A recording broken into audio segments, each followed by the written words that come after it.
روزے دار کے منہ کی بدبو اللہ کے ہاں شہید کے خون کی مہک سے زیادہ پاکیزہ ہے۔ سیدنا ابو ہریرہ رضی اللہ تعالیٰ عنہ فرماتے ہیں کہ نبی صلی اللہ علیہ وآلہ وسلم نے فرمایا، اس ذات کی قسم جس کے ہاتھ میں میری جان ہے، معدہ خالی ہونے کی وجہ سے روزے دار کے منہ سے آنے والی بدبو اللہ کے ہاں کستوری کی مہک سے بھی زیادہ پاکیزہ ہے۔ صحیح بخاری۔ حافظ ابن حجر فرماتے ہیں، اس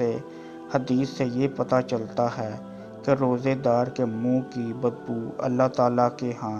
شہید کے خون سے بھی بڑھ کر ہے، کیونکہ شہید کے خون کی مہک کو کستوری کی خوشبو جیسا کہا گیا ہے، جبکہ روزے دار کے منہ کی بدبو کو کستوری کی خوشبو سے بھی زیادہ پاکیزہ کہا گیا ہے۔